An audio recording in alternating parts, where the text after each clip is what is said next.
Bonjour Francis Groux. Bonjour. Donc vous êtes cofondateur du Festival d'Angoulême. Oui. Vous avez un beau parcours dans la bande dessinée, un vrai amoureux de cet art. Je crois, Est-ce que ça a toujours été une évidence pour vous? Quel est un petit peu votre parcours dans le monde de la bande dessinée? C'est-à-dire que j'ai découvert la bande dessinée, moi, relativement tard, parce que étant né en 1934, la bande dessinée d'avant-guerre, j'étais trop petit. Pendant la guerre, il n'y en avait pas. Et c'est à la Libération que j'ai vu Cocardi, le premier journal qui paraissait, parce que Marie-Jacques Tilcré avait été dans la Résistance. Il avait pu une attribution de papier, le papier était rare. Donc j'ai découvert la bande dessinée dans Cocardi. Je n'avais pas lu Tintin. Enfin, je n'avais pas eu d'album Tintin parce que mes parents trouvaient que c'était une dépense inutile. Mais par contre, j'avais vu Tintin sur un écran. Parce qu'au catéchisme, quand on avait bien su la leçon, notre brave curé nous projetait en imatrice avec une lanterne magique les aventures de Tintin.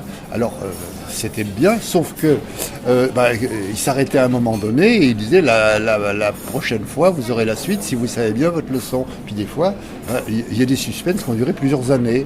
Voilà. Donc la bande dessinée, je la connaissais très peu. Mes parents me faisaient lire la Bibliothèque verte, Jules Verne, Jacques London, des choses comme ça. Et voilà. Donc j'ai grandi un petit peu très loin de la bande dessinée. Et puis un jour, jeune marié, je passe dans une librairie d'Angoulême, dans ce qui est devenu maintenant la rue Goscinny.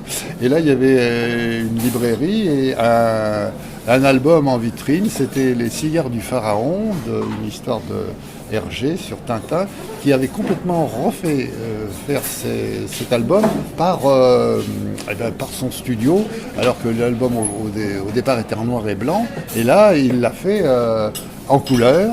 Et donc, je rentre à la maison et je dis à ma femme, tiens, dans la vitrine, j'ai vu un album de Tintin et Milou. Et c'était quelques jours avant mon anniversaire. Et pour plaisanter, ma femme m'a offert l'album Tintin. Et voilà. Et j'ai découvert avec un regard d'adulte la bande dessinée. Et je suis tombé vraiment enthousiasmé par cette forme d'expression, mélangeant le texte et l'image. L'art de l'ellipse, c'est-à-dire, il faut imaginer ce qu'il y a entre deux vignettes et tout. Et dans la foulée, j'ai acheté tous les Tintins, puis tous les Spirou, puis tous les Lucky Luke, pour les Astérix. Voilà, j'étais tombé dans la marmite. Et voilà donc comment j'ai découvert la bande dessinée. En même temps, c'était le moment où Moliterni faisait quelque chose à Paris avec toute une bande d'autres sur la bande dessinée. Mais c'était des gens, je pense à Lacassin, qui, eux, plus âgés que moi, voulaient retrouver l'âge d'or, ce qu'ils avaient vu avant la guerre, leur Madeleine de Proust. Et donc, ils voulaient refaire reconnaître cette bande dessinée d'avant-guerre. Et donc, ils avaient créé un club qui s'appelait le Select et une revue qui s'appelait Give With, mais qui parlait donc surtout de cette bande dessinée d'avant-guerre qui elle-même était une reprise des bandes dessinées américaines traduites en français, qui paraissaient dans Mickey, Hopla, Robinson. Et là, Moliterni, à l'intérieur de ce groupe, disait oui, mais c'est bien, mais ça c'est de la bande dessinée d'avant-guerre. Il y a à l'heure actuelle une bande dessinée qui existe, et il y a notamment Pilote, qui est une bande dessinée importante. Et là, Pilote, c'est Goscinny, Uderzo, Charlier, et c'est surtout un journal que Goscinny, rédacteur en chef, a essayé de faire vieillir en même temps que ses premiers lecteurs qui étaient au départ des adolescents et puis après qui sont devenus des adultes. Donc petit à petit, Pilote est devenu une revue tout public. Et c'est là que j'ai eu envie de faire découvrir cette bande dessinée. J'ai été en relation avec Moliterni. J'étais animateur bénévole dans les maisons des jeunes et de la culture et j'ai voulu faire connaître ce que j'aimais. Donc j'ai fait des soirées sur la bande dessinée avec des projections de diapositives, avec du matériel pour l'exposition prêté par Moliterni. Je me suis aperçu que je n'étais pas le seul gamin attardé, mais qu'il y avait d'autres personnes qui aimaient cette bande dessinée. Et puis, sur ces entrefaites, je suis devenu conseiller municipal à Angoulême. J'ai rencontré Jean Mardiquian, qui était adjoint à la culture, et moi qui ai présidé la commission des affaires culturelles. Et on a essayé de réveiller Angoulême sur le plan culturel en créant reprenant le théâtre, refaisant des choses comme ça, et faisant un spectacle qu'on a appelé Angoulême Art Vivant. Et là, j'ai glissé la bande dessinée. Et je me suis aperçu que la bande dessinée intéressait. J'ai fait venir Molly Terny. On a présenté les expositions que Molly Terny avait fait à Paris, donc 10 millions d'images. Et je suis aperçu que ça intéressait les gens. Donc on a dit, on va faire, avec Jean Mardikian, on va faire une quinzaine de la lecture axée sur le livre pour enfants et la bande dessinée. Et Molly Terny nous a pour la première fois fait venir des auteurs à Angoulême qui venaient les jours de repos des enfants, c'est-à-dire le jeudi et le dimanche. Et donc en 15 jours, c'est-à-dire répartis sur 5 jours, la fine fleur de la bande dessinée est venue à Angoulême. Et là on s'est aperçu que ça intéressait les enfants, mais pas que les enfants. Et du coup, au moment, le dernier jour où je raccompagnais Molly Terny à la gare, j'ai dit, je sais qu'à Lucca, il y a un festival international de la bande dessinée. Est-ce qu'on ne pourrait pas essayer de faire ça à Angoulême? Et il a dit, on me l'a déjà demandé plusieurs fois, mais bon, pourquoi pas, voilà, mais je ne peux pas prendre la décision, mais je vous fais inviter à Lucca. On est allé à Lucca, on a rencontré les organisateurs des festivals de Lucca, on a dit, acceptez-vous que l'on vous copie? Ils ont accepté, c'était au mois de novembre, et au mois de janvier, on a lancé le premier salon international de la bande dessinée. Il y a 41 ans de ça, et depuis, on n'a pas arrêté. Et aujourd'hui, 41 ans plus tard, vous découvrez une nouvelle première édition d'un festival de bande dessinée.